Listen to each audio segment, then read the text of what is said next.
Malam itu udara terasa lebih panas dari biasanya. Langit di luar tampak pekat, tanpa bintang, seolah alam ingin menyembunyikan sesuatu. Aku terbangun dengan tenggorokan yang kering. Lampu kamar masih redup, dan suamiku, Anton, tidur membelakangiku seperti biasa. Sudah beberapa bulan ini ia semakin jarang menyentuhku, dan aku pun memilih tak mempermasalahkannya. Kupikir mungkin ia lelah dengan pekerjaannya yang tak menentu. Dengan malas aku bangkit dari tempat tidur, mengenakan selimut tipis ke bahuku, lalu berjalan pelan ke dapur. Aku tak ingin membuat suara, takut membangunkan Anton. Langkahku pelan-pelan menyusuri lorong rumah yang hening. Tapi saat melewati kamar pembantu, telingaku menangkap sesuatu yang membuatku terhenti. Suara berbisik. Aku diam, menajamkan pendengaran. Suara laki-laki. Samar, tapi jelas. Diselingi tawa kecil perempuan. Hatiku berdebar, mataku menatap pintu kamar Sari, pembantu yang tinggal di rumahku.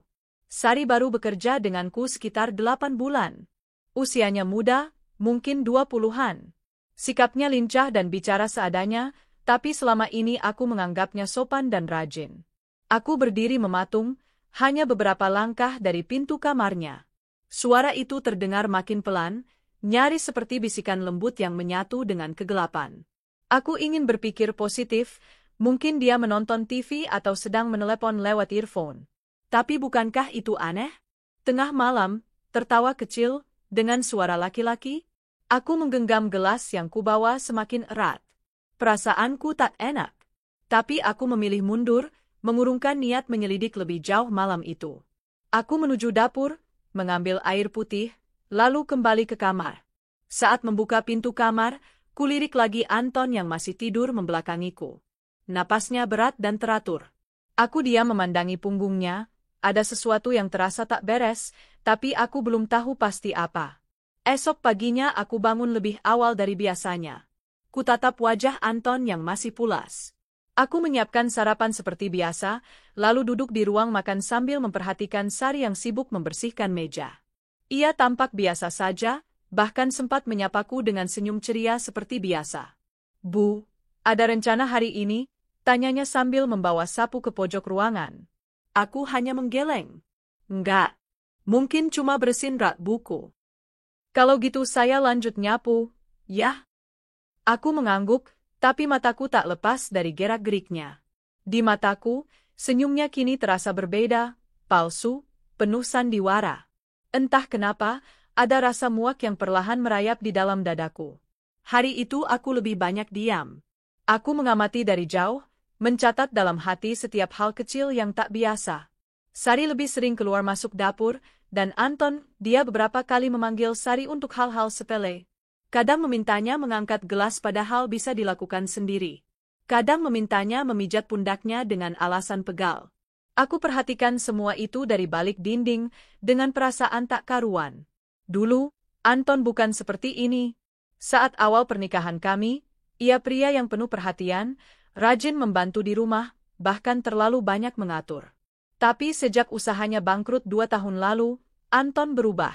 Ia jadi lebih sering di rumah, tidur sepanjang hari, dan hanya keluar kalau ingin nongkrong dengan teman-temannya.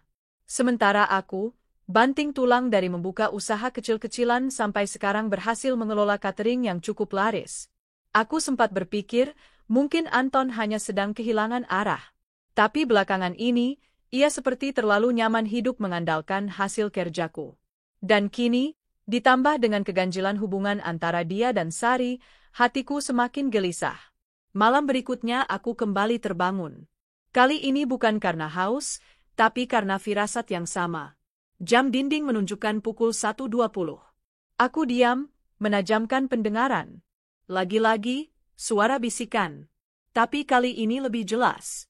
Aku perlahan bangkit, tak memakai sandal agar langkahku tak bersuara. Aku berjalan menyusuri lorong seperti malam sebelumnya, dan lagi-lagi berhenti tepat di depan kamar Sari. Dari celah bawah pintu, kulihat cahaya remang menyinari lantai. Lalu terdengar suara. Aku kangen.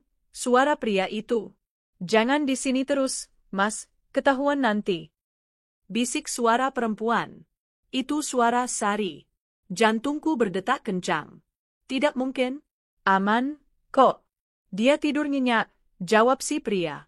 Aku terdiam, tubuhku gemetar menahan amarah. Itu suara Anton. Aku yakin 100%. Aku ingin langsung membuka pintu, berteriak dan mengusir mereka saat itu juga. Tapi aku urungkan. Tidak. Aku butuh bukti. Aku ingin menangkap mereka bukan hanya dengan emosi, tapi dengan kebenaran yang tak terbantahkan. Aku melangkah mundur, perlahan, kembali ke kamar. Mataku panas, tenggorokanku tercekat. Sesampainya di kamar, aku tidak langsung tidur. Aku duduk memeluk lutut di ujung ranjang. Tanganku mengepal. Jika benar Anton berselingkuh dengan pembantu yang kubayar, yang tinggal di rumahku, yang makan dari hasil jeripayahku, maka tak ada ampun untuknya. Paginya aku mulai menyusun rencana. Aku membeli kamera kecil dan alat perekam suara dari toko elektronik. Kumasukkan ke sudut-sudut tertentu, tersembunyi. Aku pastikan aku akan mendapatkan bukti kuat. Aku juga mulai mencatat jam-jam ketika mereka mencurigakan, termasuk saat Anton tiba-tiba menghilang dari kamarku malam hari. Hari-hari berikutnya menjadi ujian kesabaranku. Setiap hari aku pura-pura tidak tahu, menampilkan senyum seperti biasa. Tapi dalam hati, aku mulai menyiapkan akhir cerita untuk pengkhianatan mereka.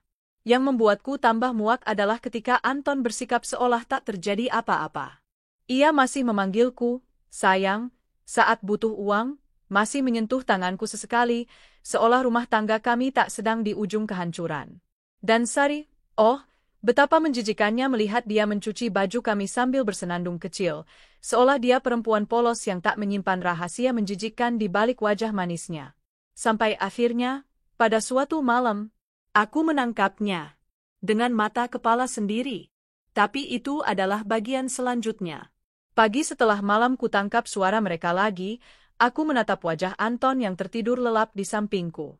Untuk pertama kalinya sejak kami menikah, aku menatapnya tanpa rasa cinta. Yang ada hanyalah kekosongan, dingin, dan geli. Bagaimana bisa lelaki ini, yang dulu begitu kukagumi, kini berubah menjadi sosok yang kusegani sekaligus kuhindari? Terlalu banyak tanda yang kutolak selama ini. Kupalingkan wajah dan bangkit dari tempat tidur. Aku tak ingin melihatnya lebih lama lagi, takut amarahku tumpah sebelum waktunya. Rencana yang kususun tak boleh gagal. Aku harus bertindak cerdas, bukan gegabah. Hari itu aku mengatur posisi kamera dan alat perekam yang baru kubeli. Satu kamera kecil kusembunyikan di pot bunga plastik yang berada di lorong dekat kamar Sari. Satu lagi kupasang di ruang tengah, menghadap ke arah lorong. Perekam suara kutaruh di belakang rak piring dekat dapur, karena dari arah sanalah suara samar malam-malam itu sering terdengar. Aku tahu mereka tak akan curiga. Anton jarang memperhatikan benda-benda kecil di rumah, dan Sari, meski lincah, tak pernah menyentuh pot atau rak piring tanpa perintahku. Semuanya terasa aman. Hari-hari berikutnya aku menjalani rutinitas dengan hati penuh kewaspadaan. Aku memperhatikan dengan saksama bagaimana Sari mulai lebih sering berdandan. Dulu ia jarang memakai bedak atau lipstik, tapi kini setiap pagi ia tampil dengan alis yang lebih tebal dan aroma tubuh yang menyengat. Anehnya, ia lebih sering berdandan di pagi hari, saat aku masih ada di rumah. Bukan untuk keluar atau belanja, tapi tetap di dalam rumah. Bagus ya bajunya, Sari. Aku membuka obrolan saat melihatnya mengenakan daster ketat berwarna pastel. Oh, ini? Daster lama, Bu. Dikasih sepupu waktu lebaran kemarin, jawabnya dengan senyum. Aku hanya tersenyum kecil. Oh ya? Bagus. Tapi jangan terlalu ketat ya, nanti susah gerak buat bersih-bersih. Wajahnya sempat berubah, tapi ia cepat menyembunyikannya. Siap, Bu. Aku tahu, ia mengerti maksudku. Hari berikutnya, Anton mulai menunjukkan gelagat aneh. Ia yang biasanya suka tidur di siang hari, mendadak lebih aktif. Tapi aktifnya bukan untuk bantu beres-beres atau bekerja. Ia malah berkeliaran di sekitar dapur dan kamar Sari. Kadang duduk di teras belakang sambil memainkan HP-nya, memandangi lorong rumah. Kadang berpura-pura membantu mengambil air galon, tapi aku tahu itu cuma alasan agar bisa lewat dekat kamar Sari. Ada satu kejadian yang benar-benar membuat darahku mendidih. Hari itu aku pura-pura pergi ke pasar, padahal aku hanya memutar mobil keluar komplek dan memarkir di ujung jalan. Aku kembali masuk ke rumah dari pintu belakang, Diam-diam. Dari balik tirai dapur, aku melihat Sari sedang menyapu. Tak lama kemudian, Anton muncul dari arah kamar dan menghampirinya. Mereka bicara pelan, tapi cukup dekat untuk membuat hatiku seperti diremas. "Jangan di sini, Mas," bisik Sari sambil celingukan. Anton tersenyum dan menarik tangan Sari pelan. "Sepi. Dia lagi pergi, kan?" Aku langsung mundur dan menahan napas. Aku ingin sekali menerobos masuk dan melempar semua piring ke arah mereka. Tapi aku tahan. Aku perlu mereka lengah. Aku perlu menangkap mereka secara utuh, tanpa bisa mengelak. Malamnya, aku membuka rekaman dari kamera dan perekam suara. Dan semuanya jelas. Terdengar suara langkah Anton keluar dari kamar kami. Kamera menangkap bayangannya melewati lorong, lalu berhenti di depan kamar Sari. Sesaat kemudian, pintu kamar Sari terbuka. Aku bisa melihat Anton masuk. Perekam suara merekam percakapan mereka, tawa kecil, bisikan mesra, bahkan desahan pelan. Tubuhku gemetar menahan emosi. Nafasku sesak. Itu cukup untuk membuktikan segalanya. Tanganku mengepal di meja. Aku tidak menangis. Tidak kali ini. Aku marah. Aku muak. Aku jijik. Keesokan paginya aku tetap berusaha bersikap biasa. Tapi ada satu hal yang berubah, tatapanku. Dan aku yakin Anton serta Sari bisa merasakannya. Aku tidak lagi memandang mereka sebagai bagian dari rumah ini. Dalam pikiranku, mereka sudah menjadi parasit yang siap kucabut dan kubuang. Aku memuji mereka. Saat sarapan, aku sengaja memuji masakan Sari di depan Anton. "Mas, kamu suka sayur asem buatan Sari?" Anton melirikku, lalu ke arah Sari. Lumayan, sih. Cuma agak keasinan." Sari tertawa kecil. "Tadi sempat lupa matiin kompor, Bu. Jadi ngelantur deh." Aku tersenyum datar. "Iya, enggak apa-apa. Mungkin Mas Anton bisa bantu ngajarinnya, soalnya Mas kan sering ke dapur." Sari terdiam. Anton hanya tersenyum kaku.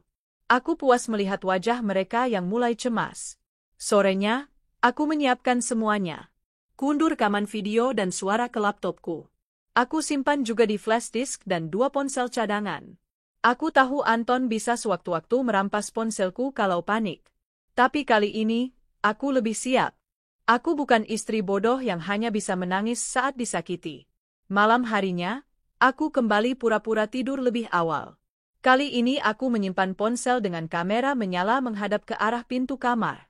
Dan benar saja, pukul 1.12 malam, Anton bangkit dari tempat tidur, berjalan perlahan dan membuka pintu kamar. Aku merekam semua itu. Bukti terakhir sudah lengkap. Paginya, aku bangun lebih dulu. Aku menyiapkan sarapan seperti biasa, tapi kali ini dengan segelas kopi pahit yang sangat istimewa, bukan untuk diminum, tapi untuk menyambut kehancuran 2 pengkhianat. Aku duduk di meja makan. Menunggu. Beberapa menit kemudian, Sari datang seperti biasa membawa serbet dan langsung membereskan meja. "Masih pagi ya, Bu?" katanya sambil tersenyum. "Pagi banget," jawabku. "Kita sarapan bareng yuk. Sekalian nunggu Mas Anton bangun." Sari sempat tampak ragu. Tapi ia menurut. Duduk di ujung meja. Tak lama, Anton keluar dari kamar. "Pagi," katanya datar sambil duduk di sebelahku. Aku menatap mereka bergantian, lalu membuka laptop yang sudah kusiapkan di atas meja. "Sebenarnya, aku bangun malam-malam itu karena aku haus," kataku tiba-tiba, membuka percakapan. Anton melirikku. "Oh, he?" Sari menunduk. "Iya, Bu." Aku menatap mata Anton lekat-lekat. Tapi bukan itu yang menarik. Karena malam-malam itu, aku dengar suara dari kamar Sari. Suara laki-laki. Dan aku rekam semuanya. Wajah Anton langsung pucat. Sari menoleh cepat, menatapku dengan ketakutan. Dengan tenang, aku buka video dan memutar rekaman malam itu. Suara bisikan mereka terdengar jelas. Gambar Anton masuk ke kamar Sari terpampang jelas di layar. Tak ada alasan, tak ada celah mengelak. Anton bangkit dari kursinya. "Rin, aku bisa jelasin." "Jangan panggil aku Rin. Kau tak pantas," ucapku datar. "Aku sudah cukup sabar. Kau tinggal di rumah ini, makan dari uangku, tidur di tempat tidurku, dan kau masih tega berselingkuh dengan pembantu yang kubayar dengan keringatku. Sari mulai menangis. Bu? Saya Vilaf, Bu. Aku berdiri, membanting flash disk ke atas meja. Keluar dari rumah ini. Sekarang juga. Kalian berdua. Anton menggeleng, tolong jangan begini. Aku nggak tahu harus kemana. Bukan urusanku. Aku sudah cukup sabar menanggung laki-laki pemalas yang hanya bisa tidur dan menumpang hidup. Kau tak punya harga diri. Dan sekarang, bahkan kehormatanku kau hancurkan. Aku menunjuk pintu. Keluar. Kalian berdua. Hari ini juga. Anton masih diam di tempat. Tapi aku tak ingin melihat wajahnya lebih lama. Aku masuk kamar, mengemas pakaian mereka dalam kantong plastik besar dan melemparnya ke depan pintu. Rumah ini punyaku. Dan mulai hari ini, kalian bukan bagian darinya, kataku sambil menutup pintu. Dan pagi itu, dua pengkhianat itu resmi kuhapus dari hidupku. Pagi itu menjadi pagi yang paling melegakan sekaligus paling menghancurkan dalam hidupku. Melegakan karena akhirnya aku berhasil menyingkirkan dua pengkhianat dari rumahku. Menghancurkan, karena cinta yang selama ini kupertahankan mati seketika oleh pengkhianatan yang bahkan tak pernah kubayangkan sebelumnya. Suamiku sendiri tidur dengan pembantuku. Aku duduk di sofa ruang tengah, memandangi pintu rumah yang kini tertutup rapat. Suara langkah Anton dan Sari saat mereka pergi masih terngiang di telingaku. Aku bisa melihat bayangan ketakutan di wajah mereka, terutama Sari yang terus menunduk, menangis, dan memohon-mohon agar tak diusir. Tapi hatiku sudah mati rasa. Tak ada ruang maaf bagi mereka. Setelah mereka pergi, rumah terasa sangat hening. Biasanya aku mendengar suara sapu Sari yang menyapu halaman, atau suara Anton menggerutu soal cuaca atau berita politik. Tapi pagi ini, hanya kesunyian yang menyelimuti. Aku menyeduh teh panas dan duduk di meja makan sendirian. Aroma melati dari teh favoritku menenangkan sedikit amarah di dadaku. Meski hatiku masih perih, tapi aku tahu aku sudah mengambil langkah yang benar. Beberapa jam kemudian, handphoneku bergetar. Sebuah pesan masuk dari nomor tak dikenal. Saat kubuka, ternyata dari Anton. Rin, aku minta maaf. Aku Vilaf. Aku bingung harus kemana. Aku tahu aku salah. Tapi tolong, jangan usir aku seperti ini. Aku suamimu. Aku menggeleng pelan sambil tersenyum miris. Suamiku? Setelah apa yang kau lakukan? Aku tak membalas. Beberapa detik kemudian, pesan lain masuk. Kami belum punya tempat tinggal. Sari nggak punya saudara. Uang kami terbatas. Kami bahkan belum makan dari pagi. Aku tahu aku bajingan, tapi tolong kasihanilah kami walau sedikit. Hatiku sempat tergetar. Aku bukan wanita kejam. Tapi aku juga bukan wanita bodoh yang akan terus-terusan dimanfaatkan. Aku balas satu kalimat saja. Kau pilih jalanmu sendiri, Anton. Terimalah akibatnya. Setelah itu, aku blokir nomornya. Hari-hari berikutnya terasa seperti lembaran baru dalam hidupku. Aku membersihkan rumah sendirian, dengan bantuan tukang bersih-bersih panggilan yang datang setiap 2 hari sekali. Rasanya lebih ringan. Tak ada lagi yang membuatku waspada. Tak ada lagi yang membuatku berpura-pura bahagia di rumah sendiri. Satu malam, aku duduk di ruang tamu sambil memandangi rekaman-rekaman pengkhianatan mereka yang masih kusimpan. Entah kenapa aku tak bisa menghapusnya. Mungkin sebagai pengingat bahwa aku pernah sebodoh itu mencintai lelaki yang hanya memanfaatkanku. Tiba-tiba ada notifikasi pesan dari grup ibu-ibu komplek. Salah satu tetanggaku, Bu Reni, mengunggah foto seseorang yang familiar. Itu Antonia? Kok aku lihat tadi pagi dia di warung belakang terminal, lagi nyari kerja katanya. Tapi penampilannya, aduh, jauh banget dari dulu. Ada yang menimpali, bener, aku juga lihat. Sama si Sari kan? Dia ngaku udah nikah sama Anton. Tapi kayaknya lagi susah banget hidupnya. Aku menarik napas dalam. Jadi mereka benar-benar menikah? Sungguh ironis. Lelaki pengangguran dan mantan pembantu rumah tangga, kini tinggal entah di mana, hidup tanpa arah dan penghasilan. Kupandangi foto Anton dari grup itu. Rambutnya acak-acakan, wajahnya kusut, dan tubuhnya tampak kurus. Sari berdiri di sampingnya, dengan wajah lesu dan pakaian lusuh. Aku tak tahu harus tertawa atau menangis. Yang jelas, aku tak lagi merasa iba. Aku hanya merasa lega, karena akhirnya karma mulai bekerja. Minggu berikutnya, aku berpapasan dengan ibu kos tempat adikku tinggal. Kami bicara sebentar di minimarket dekat rumah. Ibu tinggal sendirian sekarang? Tanyanya sopan. Aku tersenyum. Iya, Bu. Sudah lebih tenang sekarang. Oh, saya kira masih sama suami. Tapi beberapa hari lalu saya lihat suami ibu, ya maaf kalau salah ya, dia duduk di pinggir warung pinggiran, kayak orang bingung. Saya kira orang gila. Aku tersenyum getir. Bukan orang gila, Bu. Tapi mungkin hidupnya sudah gila. Ia tertawa kecil, lalu menepuk pundakku. Sabar ya Bu. Kalau boleh jujur, banyak tetangga malah salut sama ibu. Ibu kuat, berani. Banyak wanita lain pasti pilih diam dan bertahan demi status. Aku hanya mengangguk.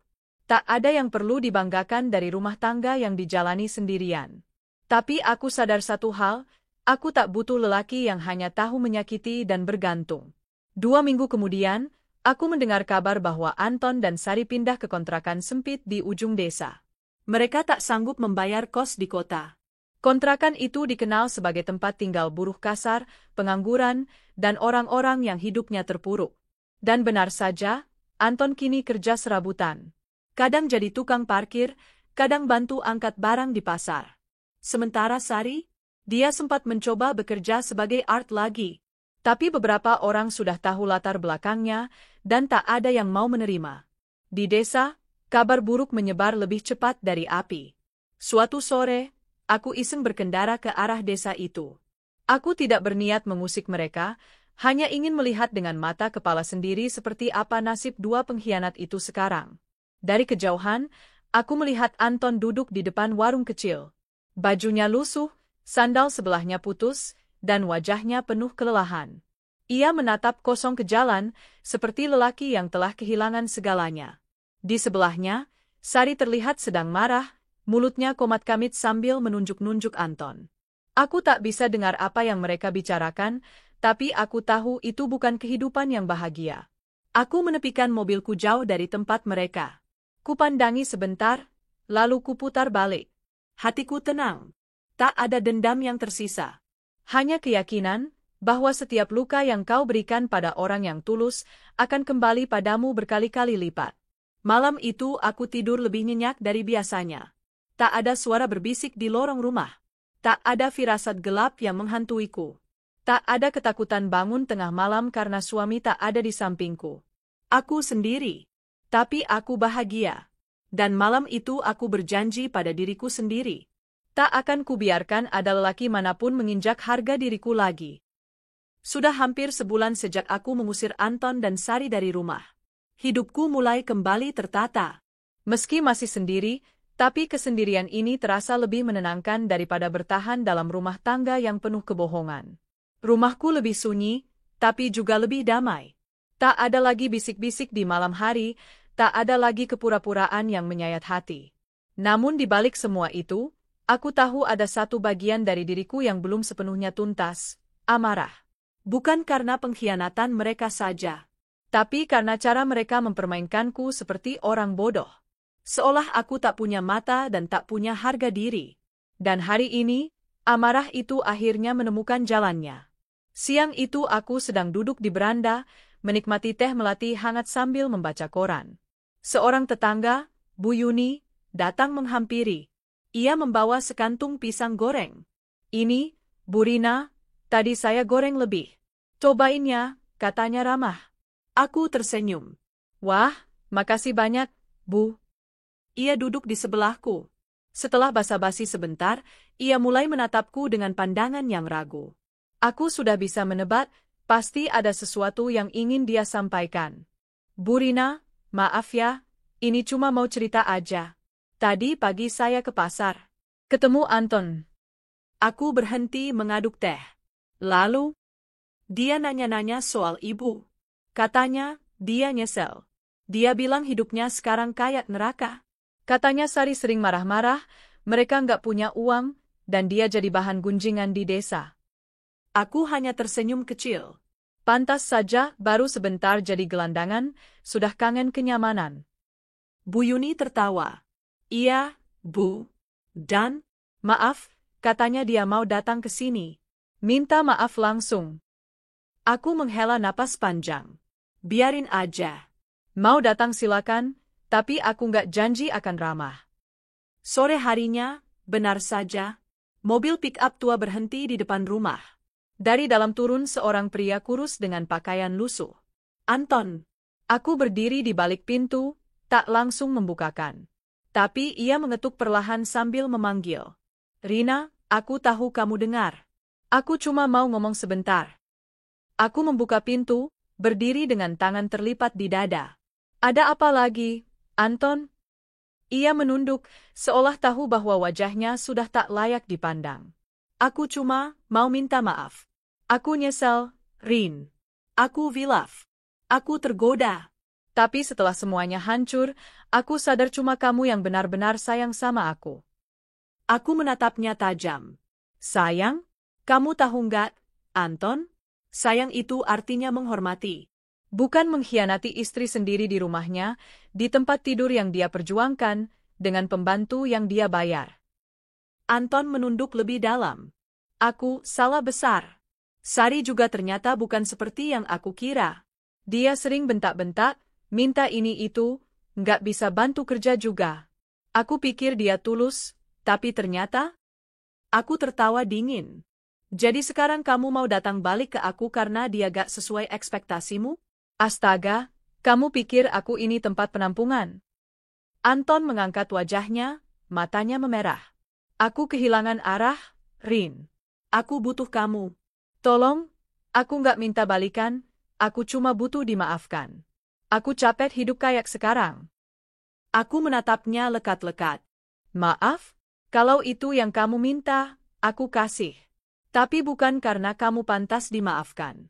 Aku memaafkan karena aku nggak mau bawa amarah ke masa depanku. Tapi kamu, Anton, kamu gak akan pernah lagi punya tempat di hidupku. Bahkan sebagai teman sekalipun. Anton terdiam. Matanya berkaca-kaca. Ia membuka mulut, tapi tak ada kata yang keluar. Sekarang pergi. Sebelum aku panggil satpam kompleks ini dan bilang kau menggangguku. Tanpa sepatah kata, ia pun berbalik. Tubuhnya terlihat makin kurus dan lelah. Aku melihatnya naik ke atas pick-up tua itu, dan mobil itu pun perlahan meninggalkan komplek. Malamnya, aku duduk di meja makan sambil memandangi satu-satunya kursi kosong yang biasa ditempati Anton. Ada sedikit luka yang tertinggal di dalam hati, bukan karena aku masih cinta, tapi karena pernikahan yang pernah kupertahankan dengan tulus hancur oleh kebejatan yang ia pilih sendiri. Aku memutar kembali rekaman suara dari malam itu, bukan karena ingin menyakiti diri sendiri, tapi untuk memastikan aku tidak akan pernah terjebak dalam hubungan yang sama lagi.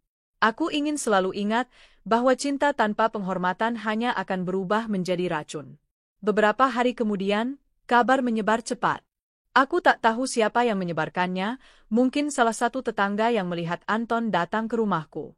Tapi yang jelas, desas-desus itu berkembang menjadi bahan gunjingan warga kampung tempat Anton tinggal sekarang. Aku mendapat kabar dari adikku yang tinggal di dekat sana. Ia bilang Anton dan Sari sering bertengkar. Sari marah-marah karena Anton tidak mampu memberikan nafkah. Anton pun mulai malas bekerja. Ia sering menghilang seharian, lalu pulang malam dalam keadaan mabuk. Sementara itu, Sari mencoba bekerja sebagai penjaga warung, tapi dipecat karena mencuri uang receh dari laci. Reputasi mereka makin hancur. Pasangan hina yang awalnya berani melanggar batas, kini hidup dalam kubangan kehinaan. Ada bagian dari diriku yang ingin merasa puas. Tapi aku memilih untuk tidak larut dalam balas dendam. Aku sudah mendapatkan hakku, kebebasan dan ketenangan. Satu malam, aku berkunjung ke rumah ibuku. Kami berbincang lama. Ibu awalnya terkejut saat tahu aku bercerai, tapi setelah mendengar seluruh cerita, beliau mendukung keputusanku sepenuhnya. Kamu perempuan hebat, Rin. Banyak perempuan yang bertahan meski disakiti, cuma karena takut hidup sendiri, kata ibu sambil menggenggam tanganku. Aku menatap mata ibuku. Aku gak mau hidup dalam kepalsuan, Bu. Lebih baik sendiri tapi damai, daripada ditemani orang yang menusuk dari belakang. Ibu mengangguk, air matanya menetes pelan. Kamu kuat, dan itu yang bikin ibu bangga. Malam itu aku tidur di kamar lamaku, seperti masa kecil dulu. Aku merasa utuh kembali. Semua luka yang dulu terasa perih, perlahan mulai mengering. Aku bukan lagi wanita yang terpuruk karena cinta. Aku adalah wanita yang bangkit karena pengkhianatan. Beberapa hari setelahnya, aku didatangi oleh seorang teman lama, Dita. Ia tahu kabar rumah tanggaku dari media sosial dan beberapa kenalan. Dita dulunya satu kampus denganku, kini menjadi pengusaha butik yang cukup sukses. Kamu tahu, Rin? Banyak orang iri sama kamu, kata Dita sambil menyesap es kopi di ruang tamuku. Aku mengerutkan kening. Iri gimana maksudmu? Kamu bisa keluar dari pernikahan yang racun itu dengan kepala tegak. Kamu mandiri, gak tergantung laki-laki. Kamu tetap cantik, tetap anggun. Beda banget sama Sari itu. Aku lihat dia sekali di pasar, dan, ya ampun, hancur banget. Aku hanya tersenyum. Dita, aku gak bangga atas penderitaan mereka. Tapi aku juga gak akan pura-pura sedih melihat karma yang mereka ciptakan sendiri. Dita mengangguk. Itu yang aku suka dari kamu. Tegas, tapi gak kejam. Teguh, tapi gak keras kepala. Dan sekarang kamu siap mulai hidup yang baru. Aku menatap keluar jendela, ke arah senja yang mulai turun perlahan. Iya, jawabku mantap. Hidupku baru saja dimulai. Sudah sebulan berlalu sejak aku mengusir Anton dan Sari dari rumah. Hari-hari pertama tanpa mereka begitu menyesakan, bukan karena kehilangan, tapi karena amarah dan rasa jijik yang masih membekas. Namun semakin hari, beban di pundakku terasa ringan. Seperti sebuah luka lama yang akhirnya dibersihkan, perih memang, tapi kini perlahan mengering. Setiap pagi aku bangun dengan semangat baru. Tak ada lagi suara dengkuran Anton di sebelahku, tak ada lagi wajah malas dan keluhan tiada henti tentang betapa beratnya hidup ini, padahal akulah yang selama ini menanggung semuanya. Aku memilih untuk mengganti warna cat rumah. Ruang tamu yang dulu kelabu kini kuberi sentuhan biru laut yang menenangkan. Ruang keluarga kuisi dengan foto-foto masa kecilku dan orang tua yang sudah almarhum. Aku ingin rumah ini benar-benar menjadi milikku, bukan hanya secara hukum, tapi juga secara batin. Semua bekas-bekas keberadaan Anton aku singkirkan. Baju-bajunya kubungkus dan kuletakkan di teras saat hari dia pergi. Buku-buku, sepatu, bahkan muk kesayangannya yang dulu selalu ia pakai untuk kopi paginya, semua kulempar ke tong sampah. Ini rumah untuk orang yang tahu arti setia, ucapku pelan saat memandangi ruang tamu yang baru saja kubersihkan. Tetangga mulai bertanya-tanya. Beberapa datang dengan senyum basa-basi, mencoba menyelidik. Bu Rina, kok sekarang Sari nggak kelihatannya? Katanya ikut suami ibu keluar kota. Aku hanya tersenyum, tak perlu menjelaskan apapun. Gosip akan menyebar dengan sendirinya, dan aku tak berniat menjadi bagian dari keributan itu. Biarkan waktu dan mulut orang-orang yang bekerja. Aku hanya ingin damai. Aku mulai fokus pada pekerjaan. Selama ini aku memang membuka jasa catering kecil-kecilan dari rumah. Dengan Anton yang tak pernah membantu dan hanya tahu meminta, usahaku berjalan terseok-seok. Tapi kini, aku bisa menata semuanya dengan lebih profesional. Aku memperbaiki dapur, membeli oven baru, dan menambah 2 karyawan paruh waktu yang benar-benar bekerja dengan jujur. Dalam waktu 1 bulan, pesanan mulai meningkat drastis. Aku bahkan mendapat kontrak tetap dari salah satu kantor dinas di kota. Tak pernah terlintas di pikiranku bahwa kehilangan Anton justru membuka pintu rezeki lebih besar. Satu sore yang gerimis, aku mengantarkan pesanan ke salah satu rumah pelanggan. Saat kembali, aku melewati gang sempit di dekat pasar. Di sana, aku melihat 2 sosok yang sangat kukenal, Anton dan Sari. Mereka duduk di trotoar, beralaskan kardus. Anton tampak kumal, janggutnya tak terurus, dan matanya sayu. Sari duduk sedikit menjauh, dengan wajah pucat dan tubuh tampak kurus. Aku tak mengatakan apapun. Aku hanya menatap sejenak dari kejauhan. Hati kecilku berkata, itu pilihan kalian. Nikmati. Aku melajukan mobilku perlahan, melewati mereka tanpa suara. Saat kaca mobil sedikit terbuka, aku sempat mendengar suara Sari mengomel.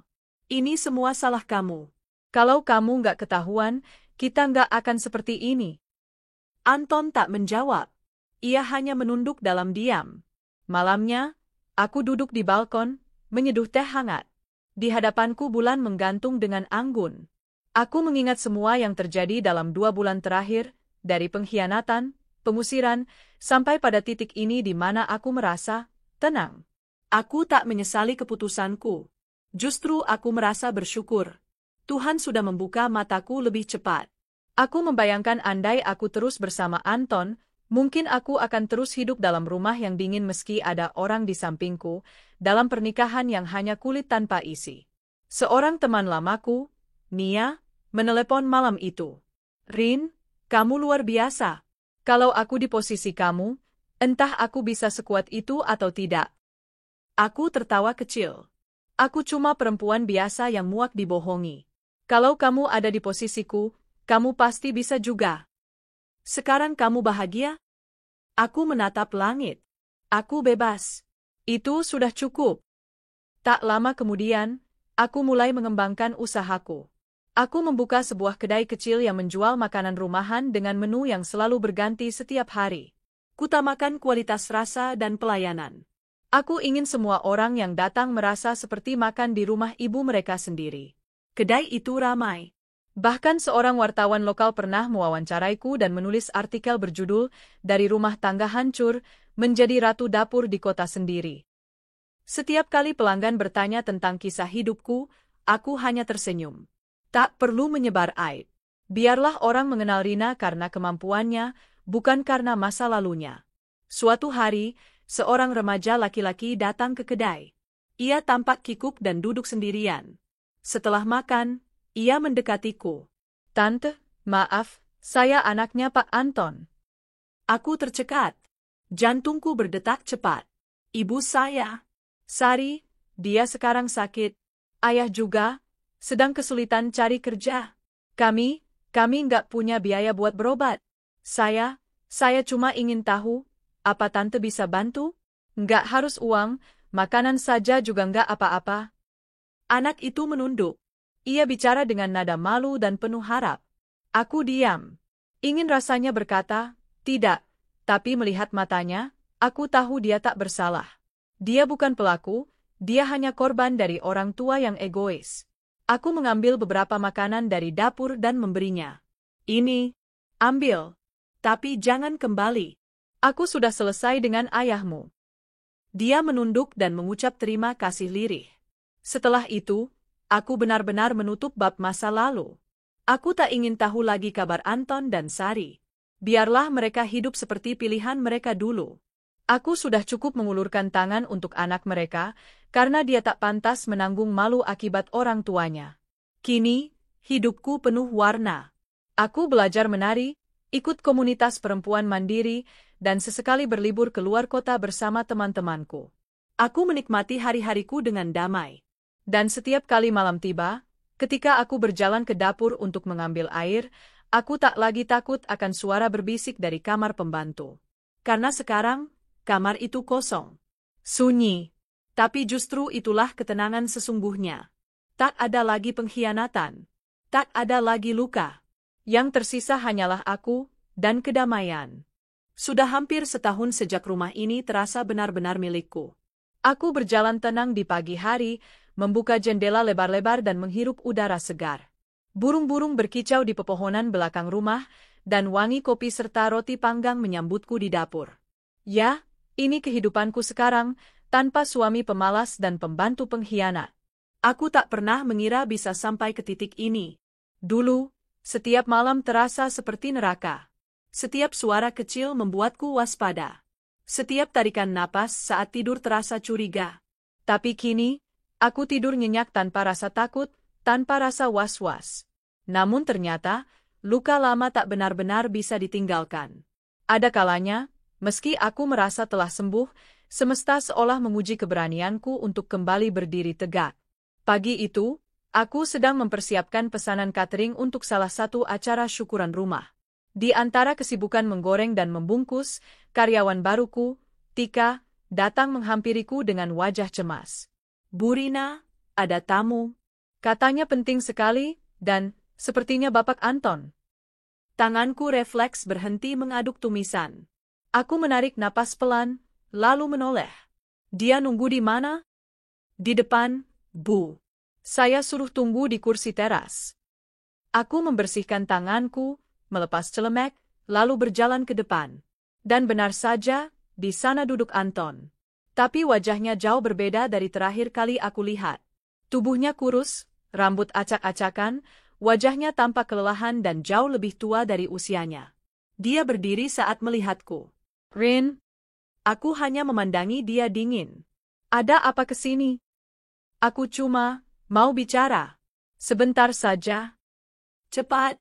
Aku sibuk, ucapku sambil menyilangkan tangan di dada. Dia menunduk, lalu mulai bicara dengan suara parau. Sari pergi. Dia kabur ninggalin aku. Uang terakhir yang kita punya, dia bawa semua. Aku sakit, Rin. Nggak bisa kerja berat. Dan, aku malu datang ke sini, tapi aku nggak tahu harus kemana. Aku diam. Dulu, mungkin aku akan merasa iba. Tapi tidak sekarang. Luka yang dia beri terlalu dalam untuk disembuhkan dengan cerita sedih. Aku nggak bisa bantu apa-apa, Anton. Kau sudah kuberi pilihan waktu itu, dan kau memilih Sari. Tapi aku menyesal, Rin. Sumpah. Aku bodoh. Waktu itu aku tergoda, aku salah. Tapi aku kangen kamu. Rumah ini. Kita. Aku tertawa kecil. Kita? Sejak kapan kamu ingat ada kita? Waktu kamu tidur dengan pembantu kita sendiri? Waktu kamu menuduhku membesar-besarkan saat aku memergoki kalian? Tidak, Anton. Kamu nggak merindukan kita. Kamu cuma merindukan kenyamanan. Dia terdiam. Matanya memerah. Tapi aku tak tergugah. Kalau kamu datang minta bantuan, aku sudah bantu anakmu. Tapi jangan harap aku akan membuka pintu ini lagi untukmu. Rumah ini bukan lagi rumahmu. Ini rumah seorang perempuan yang berhasil karena ditinggal pria seperti kamu. Aku berbalik, meninggalkannya di teras. Dan seperti adegan terakhir di drama, hujan turun pelan, membasahi langkah Anton yang terpaku di depan rumahku. Malamnya, hujan masih turun rintik-rintik. Aku duduk sendirian di ruang keluarga, menatap api kecil di perapian. Di luar, suara katak bersahut-sahutan, dan angin membuat jendela sedikit bergetar. Kupikir segalanya akan kembali tenang. Tapi ternyata, malam ini berbeda. Sekitar pukul 2 pagi, aku terbangun. Tenggorokanku kering, jadi aku berjalan ke dapur untuk mengambil minum. Saat menyalakan lampu, aku berhenti sejenak. Ada sesuatu yang aneh. Kamar pembantu yang kosong sejak lama, pintunya terbuka sedikit. Padahal aku yakin sudah menguncinya. Aku berjalan perlahan, mengambil pisau kecil di laci dapur untuk berjaga-jaga. Jantungku berdetak cepat. Bukan karena takut, tapi karena firasat. Sesuatu sedang tidak beres. Aku mendorong pintu itu pelan. Dan, kosong. Tidak ada siapa-siapa. Tapi di sana, ada sepucuk surat di atas kasur kecil yang tak pernah kupakai lagi. Surat itu tertulis dengan spidol merah. Maafkan aku, Bu Rina. Aku tahu aku tak pantas meminta ini, tapi aku kembali ke sini hanya untuk semalam. Aku tidur di kamar ini, bukan untuk menyakitimu lagi, tapi karena aku tak punya tempat. Besok pagi aku akan pergi. Tolong, jangan panggil polisi. Sari. Tanganku gemetar. Aku memandang sekeliling. Ternyata Sari ada di rumah ini. Mungkin dia masuk saat sore atau malam tadi, saat semua orang sibuk. Aku ingin marah, tapi entah kenapa, yang muncul malah rasa kasihan. Apa hidupnya begitu jatuh sampai dia menyelinap ke rumah yang dulu ia hianati hanya untuk tidur satu malam? Aku kembali ke kamar, mencoba tidur tapi sulit. Pagi harinya, aku segera menuju kamar itu lagi. Dan benar saja, kamar sudah kosong. Tak ada Sari. Tapi spray sudah terlipat rapi. Dia benar-benar hanya datang untuk tidur semalam. Hari-hari berlalu. Aku tak mendengar kabar Anton lagi. Sari pun tak pernah muncul. Mungkin mereka pergi jauh, mungkin mereka menyerah pada kehidupan yang keras. Aku tak tahu, dan aku tak mau tahu. Yang aku tahu pasti adalah, aku kini hidup dengan damai. Luka-luka itu masih ada bekasnya, tapi tak lagi menyakitkan. Seperti luka bakar yang sudah menghitam, tapi tak lagi perih disentuh. Aku menulis semua kisahku dalam sebuah blog pribadi, hanya dengan nama samaran. Dan tanpa kuduga, banyak orang membaca kisah itu. Beberapa mengirim pesan, merasa terinspirasi, merasa punya kekuatan untuk keluar dari hubungan yang menyakitkan. Salah satu pesan datang dari seorang ibu rumah tangga. Terima kasih sudah menuliskan kisahmu. Aku jadi berani mengakhiri pernikahan yang penuh pengkhianatan. Kini aku mulai membuka usaha kecil. Kamu memberiku harapan. Aku terdiam membaca itu. Ternyata, luka yang dulu hampir membunuhku, kini jadi cahaya untuk orang lain. Suatu malam, aku menatap langit dari balkon rumahku. Bintang-bintang bersinar terang, langit tampak bersih setelah hujan siang tadi. Aku membisikkan doa lirih. Bukan lagi untuk meminta kekuatan, tapi sebagai ucapan syukur. Terima kasih, Tuhan, karena aku ditinggalkan. Karena terkadang, kehilangan adalah jalan terbaik menuju hidup yang sesungguhnya. 2 tahun telah berlalu sejak malam itu. Malam saat Sari diam-diam kembali ke rumahku hanya untuk tidur semalam, meninggalkan secarik surat dan menghilang seperti bayangan. Kehidupan telah banyak berubah. Luka-luka lama telah menjadi bekas, dan bekas itu bukan lagi tanda kelemahan, melainkan lambang kekuatan. Aku masih tinggal di rumah itu. Tapi kini, rumah itu tak lagi sama. Bukan karena perabotan yang baru atau cat tembok yang diganti, tapi karena suasananya. Rumah ini kini dipenuhi tawa, rasa syukur, dan kesibukan yang membangun. Usaha cateringku berkembang pesat. Dari semula hanya menerima pesanan kecil-kecilan, kini aku melayani event-event besar. Bahkan aku telah mempekerjakan 3 karyawan tetap dan 2 asisten lepas.